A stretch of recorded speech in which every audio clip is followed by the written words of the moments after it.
El Verbo se hizo carne. Mensajes de San Atanasio. El Verbo de Dios, por él se hizo todas las cosas, consintió en hacerse hijo del hombre y se humilló tomando forma de esclavo.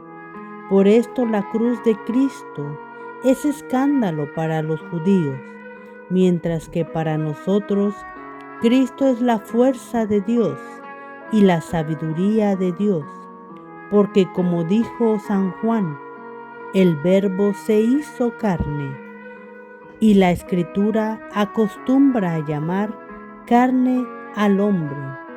El Verbo vino de manera singular, nacido de María, para la destrucción del pecado.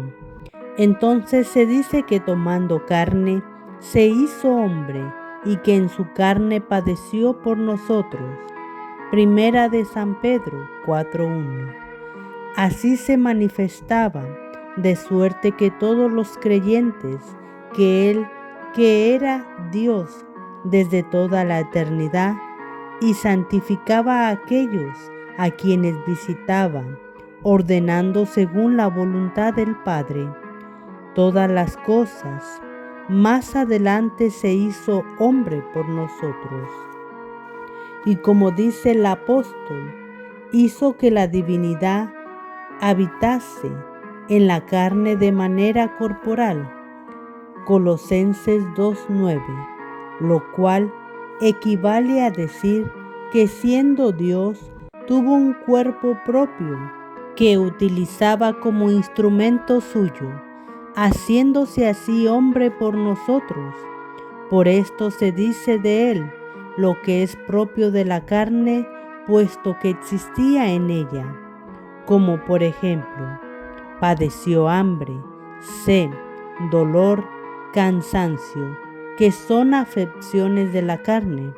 Por otra parte, las obras propias del Verbo, como el resucitar a los muertos, dar vista a los ciegos, curar a la hemorroísa, las hacía él mismo por medio de su propio cuerpo. El Verbo soportaba las debilidades de la carne como propias, puesto que suya era la carne. La carne, en cambio, cooperaba a las obras de la divinidad, pues se hacía en carne, no estaba el Verbo fuera de ella, y por eso se dice que el Verbo padecía, y cuando hacía las obras del Padre a la manera de Dios, no estaba la carne ausente, sino que el Señor hacía aquellas cosas a sí mismo en su propio cuerpo, y por esto, hecho hombre, decía: si no hago las cosas de mi Padre, no me creáis, pero si las hago, aunque no me creas a mí, creer a mis obras y reconocer que el Padre está en mí y yo en el Padre. San Juan 10:37-8. Cuando fue necesario curar de su fiebre a la suegra de Pedro, extendió la mano como hombre, pero curó la dolencia como Dios.